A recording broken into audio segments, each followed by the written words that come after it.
Salut tout le monde, ici Charles Raymond de Raymond vs Bass. J'espère que vous allez très bien aujourd'hui. Pour cette vidéo, je vous ai préparé la deuxième partie sur les nouveautés 2020. On a du stock très intéressant, j'ai gardé le meilleur pour la fin. Puis j'ai monté en haut de mon mur, récupéré les leurres pour le bar rayé, la chica à grande bouche, brochet doré. Il y a beaucoup de stock, on check ça. Si vous aimez la vidéo, n'hésitez pas à mettre un petit j'aime, c'est tout le temps cool. Et un gros merci à tous ceux qui ont aimé et commenté la dernière vidéo. On a eu comme 80 commentaires pour une partie 2. Alors ça me fait plaisir de vous présenter tout ça.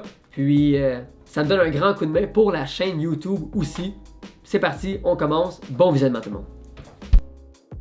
Pour bien commencer la vidéo, juste à côté de moi, j'ai les paquets de la nouvelle compagnie de tungsten sur le marché, 74 Element. Puis pour ceux qui ne savent pas c'est quoi le tungsten, parce que c'est une question qui revient souvent, c'est quoi les avantages? Ben, c'est un matériau beaucoup plus sensible et compact que le plomb. Alors quand on pêche des techniques comme le drop shot, le flipping, le Carolina rig, ben ça va nous permettre de maximiser nos chances parce que c'est beaucoup plus sensible.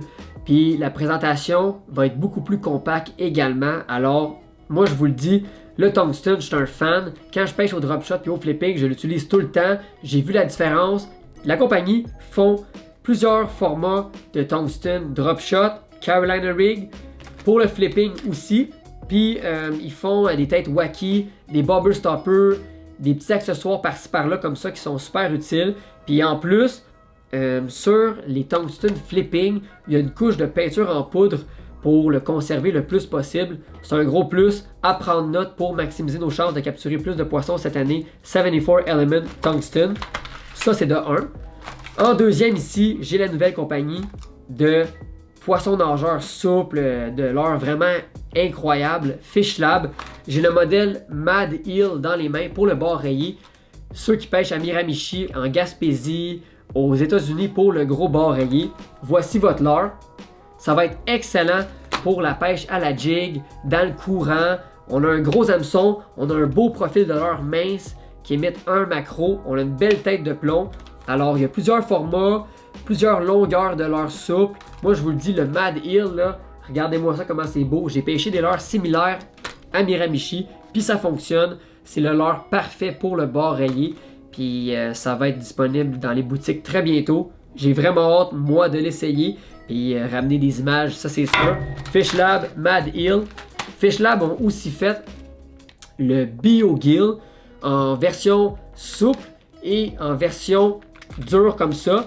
Le dur là, pour le brochet, l'achigan à grande bouche, le masquinongé, c'est un leurre jointé. Il doit avoir une belle action dans l'eau, super réaliste. Ça imite un crapet soleil avec deux trépieds super pointus.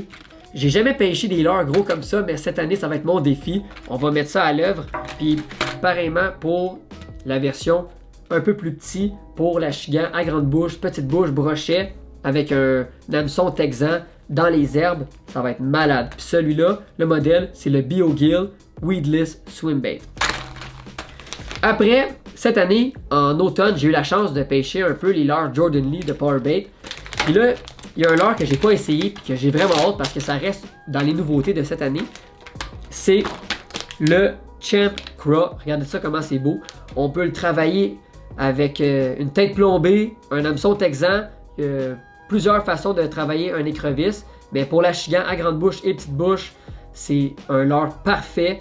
Puis il y a une technologie de couleurs imprimées sur le leurre qui c'est super réaliste. Il y a plusieurs couleurs de disponibles. C'est Powerbait qui font ça. C'est le master qui l'a designé, Jordan Lee. Puis ça va être un très bon leurre. Freestyle Frog. Ça, c'est une grenouille qui a fait beaucoup jaser.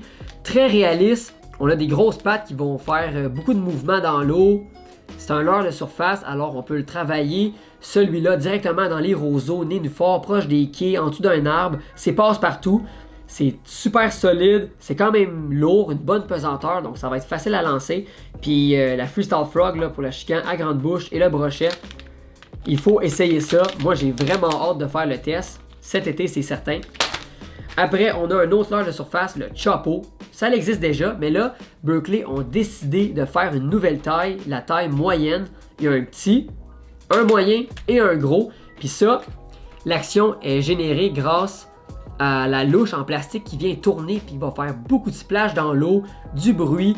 pour la Chigan à grande bouche et le brochet, le Chopo, c'est le top pour les leurres de surface. Je vous le conseille. Surtout la belle couleur bone, comme ça, un blanc, là, vraiment bon. Après, on a leurre souple Liquid Mayhem, le Ned Rig, avec un petit tube de gelée odorifiante. Puis le leurre classique Ned Rig. On vient travailler ça avec une petite tête plombée, 1/8 d'once, 1/4 d'once sur les secteurs rocheux, ou on peut pêcher aussi en profondeur pour le dorer avec une tête 1/2 once. Mais ça, c'est un leurre indispensable pour la Chigan à petite bouche. J'ai eu beaucoup de succès avec un leurre similaire, je vous le dis. Ça va être excellent. Après, on a un hameçon Underspin. Pour ceux qui ne connaissent pas ça, tête de jig avec un genre de cuillère spinnerbait. Puis on va venir rajouter un corps souple comme un swim bait. On va le lancer, puis on va le ramener tranquillement avec des petits coups.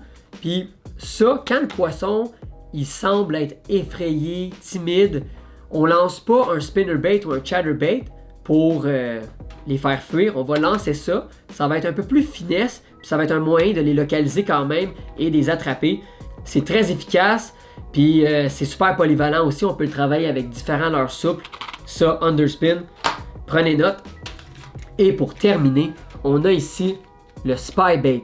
Un Spybait, c'est pas très connu encore au Québec, mais c'est un leurre qu'il faut vraiment prendre note aussi. Là, je sais que je dis ça pratiquement à chacun des leurres, là, mais le Spybait, là, c'est un leurre très utilisé par les pêcheurs professionnels d'Achigan aux États-Unis. En Ontario, on l'utilise beaucoup. Au Québec, on l'utilise de plus en plus. C'est un leurre avec des petites hélices qui va couler dans l'eau. Puis, on le travaille pas rapidement. On le travaille pas avec des saccades. On le ramène comme ça, tout doucement. Puis, l'action du leurre fait sa job. Ça, là, c'est un leurre secret des pêcheurs professionnels ou les pêcheurs de tournoi. Le Spybait, j'ai jamais eu la chance de le pêcher beaucoup. Mais cette année, on va essayer de le pêcher un peu plus. Spybait, prenez note également, c'est un leurre qui va pogner du poisson. Ben oui, c'est ici que la vidéo se termine. J'espère que vous l'avez bien aimé, en espérant que j'ai réussi à vous inspirer, conseiller sur les nouveaux produits de l'année. Puis si vous avez d'autres questions, dans les commentaires plus bas, ça va me faire plaisir de répondre à tous. Un petit like si vous avez apprécié le contenu. Puis on se revoit très bientôt sur un autre épisode de Raymond vs Bass. À la prochaine tout le monde!